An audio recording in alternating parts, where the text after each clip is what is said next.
This week's Injury Update is brought to you by the Jacksonville Orthopedic Institute. JOI is the official sports medicine provider of the Jacksonville Jaguars. I need a doctor after being with these two guys. Dr. Kevin Kaplan joins us from JOI, Jacksonville Orthopedic Institute. Do you get a bye week as well, Doc? I do. You know, it's like my regular job, right? But you know, I get the chance to be away and enjoy the weekend, so it'll be nice. How many surgeries did you do today? Today actually is not a surgery day, so okay. you know, on Tuesday we operated, and we operate on Friday as well. So it's a usual clinic days on today on Thursday. All right, you head into the weekend in style with a lot of surgery, I guess. Going on Fridays. But yeah, good bye week. Get away for a little bit. It's fun around the Jacksonville Jaguars, isn't it? 6-2. It really is, and the bye week comes at a good time. I mean, we just went through a long, hard stretch, and to be able to get the week, to get the guys healthy and they're ready to get back on track, I think that's going to be fantastic. Yeah, I know we won't get into too many specifics here, but just an overall thing, the bye week, Doug Peterson actually said, he's like, hey, this is for rest. Like, how much do these guys actually need it? How much do their bodies need it after training camp and now 2 months of the football season? And obviously we know how violent the game can be. Yeah, I think they really do need it. You know, everybody goes through the season and has something, whether it's an ache or a strain or a sprain or pain or something, you know, that this week certainly gives them a chance to kind of get their bodies right, you know, get the nutrition, the hydration, and get everything squared away. Because you really, obviously, you want to make a long run here at the end of the season. And so I think it's perfectly timed, and the way we kind of got to the bye week, you know, the way that we won these many games in a row, I think mentally it certainly helps as well. And these guys are, you know, amped to get healthy and to get back on the field. Yeah, shoot. I talked to Evan Ingram the other day. It was funny. I said, hey, you ready for the bye? And he said, actually, I really wanted to practice today. This is on Tuesday. And they were really just out there. And these guys got the adrenaline going when you win and when you want the adrenaline going. But in reality, their body clocks alone and will actually be shoved back another hour this week because of daylight savings. But the month of October was absolutely bananas when it comes to the body clocks. Well, we've got a bunch of different injuries around the National Football League, and one that has hit home from knee sprains to meniscus tears to Jalen Ramsey, and he's back earlier than expected. How does that work? I mean, are there just different levels of this thing, or is that just incredible body of Jalen Ramsey and the work that he put in to get back early? I mean, this is really reminiscent of the Adrian Peterson ACL return, right? I mean, he was the guy that came back from ACL reconstruction quicker than anybody had ever come back from an injury like that. And I think Jalen has done something very similar with meniscus. And when you repair a meniscus, you know, if you go in and just trim the meniscus, guys can get back on the field really quickly. But if you put stitches in the cartilage to fix the meniscus, I mean, it takes about 3 months for that cartilage to really heal. And so and from there on, it's about, you know, getting the strength and the agility, the cutting, the fact that he got back on the field and, you know, even had an interception. I mean, really, it's an amazing thing. Obviously, you know, you're kind of towing the line as to, you know, is this thing really heal? Will it be a problem?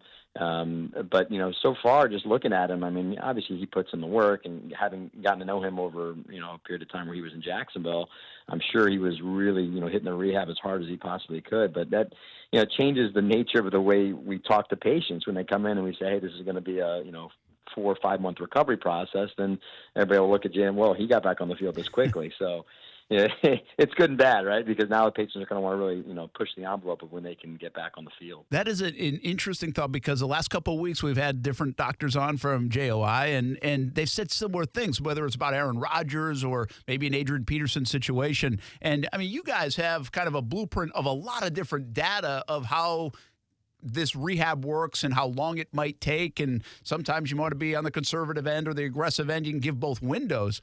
But it really must throw the whole thing a little bit for a loop, because these guys all want to get back on the field. They want to be back as soon as possible. And then you do get a situation like Jalen Ramsey.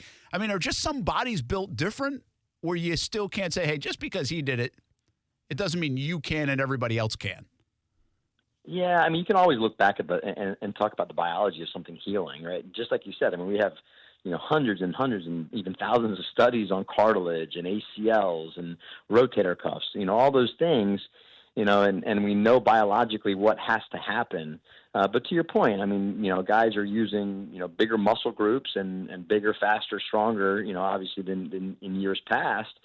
So, that's probably the reason why these guys can get back. It's not so much that their biology is different, that their cartilage heals quicker than anybody else, but there's a little bit of a risk there. But if, he's got the muscle tone and he's not torquing on, twisting on that cartilage, I think, personally, I think that's why he can go out there and do what he does. It's just you're just towing a fine line. And what you don't want when you have a situation like that, from a physician standpoint and from a player standpoint, is to, God forbid, have a setback or have a re-injury of something that either didn't heal all the way or something happened to that repair. So it's just a fine line, and especially in the NFL where, it's different than if you or I tore an ACL. We're not relying on our ACL or meniscus to do our jobs. Whereas in the NFL, every week is just so important that these guys really push the envelope of getting back on the field. Dr. Kevin Kaplan with us here on Brent and Friends on ESPN 690, Jacksonville Orthopedic Institute. We visit each week during the football season here on ESPN 690. This might be a dumb question, but does the meniscus or even ACL for that matter, does it hurt, or is there a pain threshold there for guys, or is it more just a structural thing where you got to obviously take care of it and let it repair itself, maybe relative to some other injuries? So, ACL, when an ACL tears, obviously that's extremely painful, that initial pop. After that, patients will come in and say, look, I don't have any pain anymore, but the knee is unstable. And so certainly if someone went out and tried to do something on an ACL deficient knee, their knee's going to buckle and that's going to cause pain. Meniscus, very similar. What happens with the meniscus, it can tear in a lot of different ways, and the meniscus, it's C-shaped, and you have one on both sides of the knee. And when you have a tear of a piece of meniscus, it can get caught between the bones. It's almost like putting a pebble in your shoe. Mm-hmm. Sometimes that pebble may be on the wrong spot and hit you in the heel, and it really gives you a zinger. And other times it can be in a place where you don't feel it, and that's similar to a meniscus situation. So there are some guys that if the meniscus isn't out of place, that they'll try to play. But if you have a meniscus that gets displaced and gets caught between the bones, then that can cause the knee to give out, cause a sharp pain and get stuck. So typically with those types of situations, players aren't able to play through that, and so we go address those, whether just trim a part of it out or try to fix it like in Jalen's case. Let's talk a little bit about hamstrings. Jags have had a couple guys that look like they'll be back on the other side of the bye week. We'll see. They look like they were close coming back against Pittsburgh, and didn't happen with Tyson Campbell and Andre Sisco. This seems like a prevalent injury in their sport. These are fine-tuned athletes, and a strain is pretty common, right?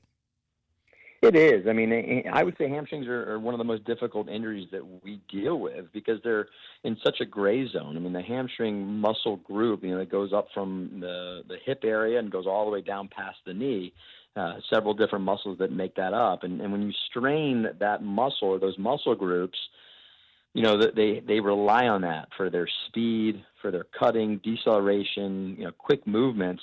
And even though these guys are such highly trained athletes, those small little muscle strains can be such a big nuisance, especially for the speed guys. It's different for offensive linemen, defensive linemen. It still can hurt and be painful, but they're not relying on that to kind of get out, go full speed and cover somebody, or for a wide receiver, go run a route. And the tricky part is, there are all sorts of algorithms and how many muscles are involved and the length of the muscle strain. Strain is a tear, and that's what we all say: is it strain or is it tear? It's the same situation. It's just the degree with which it's injured. And the tricky part, despite all the algorithms and papers that are written on hamstrings, it's always a case by case situation, and how the player's feeling, how the player's rehabbing, and I think our athletic training staff has done a fantastic job in terms of dealing with hamstrings because, these typically aren't surgical unless it's ripped off the bone. And you just got to kind of figure out what's the right time frame to get guys back. And you're seeing, even in Pittsburgh last week, you saw Minkah Fitzpatrick go down with a hamstring, and they've had a number. We talked to the doctors before the games, and they've had a number of hamstrings, and it's just a very difficult injury. And I think we're still trying to every year figure out, can we avoid these? Because we see a lot of them in preseason, and then during the season, how do we prevent these guys from having these strains that keep them out for 1, 2, 3, 4 weeks, et cetera? Yeah, it's pretty wild. I mean, you wouldn't. So basically, what you're saying is there's no just one direct cause. Like it's not dehydration is why you get a hamstring strain, or is that true? No one real cause? I wish it was one thing that we could pinpoint and solve that problem. But, the reality is these guys are contracting big muscle groups at a high velocity, high speed. And if if the muscle's lengthening when it's at the same time trying to contract, that's when you get these strains. That's why you get Achilles tears. It's the same thing. Achilles tendon, you'll see most of the guys, if you rewind Kirk Cousins' injury or Aaron Rodgers, they plant their foot, and so the tendon's getting longer at the same time that they're contracting. And so that causes that rupture of that Achilles. Something has to give. And it's very similar with a hamstring going full speed. The muscle's contracting at a very, high power, and they're trying to accelerate at the same time.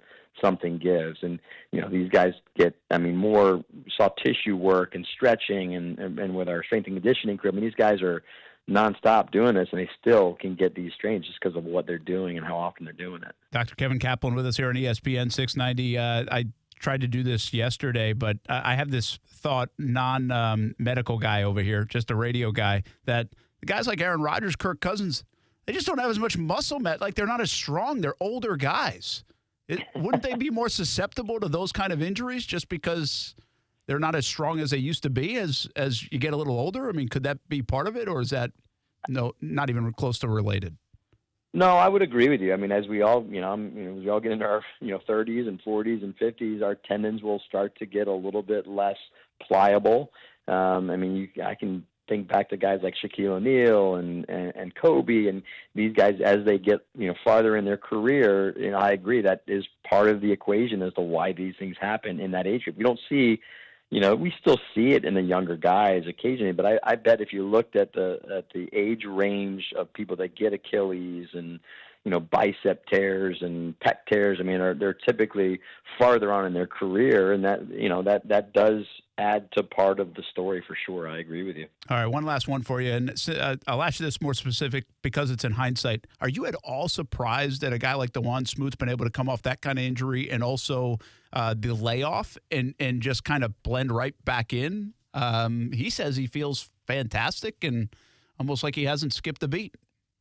Yeah, I think that, part of that has to do with, that there's a lot that goes into it, right? The way we fix Achilles now, the getting the tension right on that tendon. You can stitch a tendon together, but if you don't get the tension right, and what I mean by that is if you were, say, laying on your stomach and you bend your knee up and just let your foot go, there's a resting tension on that Achilles tendon. And that's the most important part of that surgery. So I think number one is the surgery, and then number two goes to the athlete, how they rehab, the time and effort and what they put into getting back on the field. And Smoot's just one of those guys. From the injury when it happened in New York, I know he was just laser focused on getting back, and he met every goal that we put forward for him, and had an idea in mind when he wanted to get back on the field. And mentally he has it, physically he has it, and surgical, the surgery itself was very successful. So I think he's done amazing, and it's great. When those guys get back on the field, it's just a fantastic thing to watch, and knowing what they went through. And we, as fans, you see the injury, and the next time you see him is back on the field, and the time between there is it's an amazing grind that these guys do to get back on the field and get back with the team. Yeah, you see it, and I think we do too a little bit. You can see it really humanizes these guys, the work they put in to pay off to come back. We saw it earlier this year with Cam Robinson, very emotional about it, and also now Smoot and others. So it is a cool thing and a testament to their work effort to get back on the field for the Jacksonville Jaguars and other athletes, of course, in other sports. Dr. Kevin Kaplan, enjoy the bye week, and let's see if we keep this thing rolling in the second half. Sounds great. Good talking to you guys. All right. That's Dr. Kaplan from JOI, Jacksonville Orthopedic Institute. You can check out Dr. Kaplan in the San Marco location. You'll see him on the sidelines, of course, with the Jacksonville Jaguars and other spots around town. JOIonline.net if you want to read more about Dr. Kaplan and his resume, which is an impressive one, and some of the other stops that he's made before being the team doc with the Jacksonville Jaguars.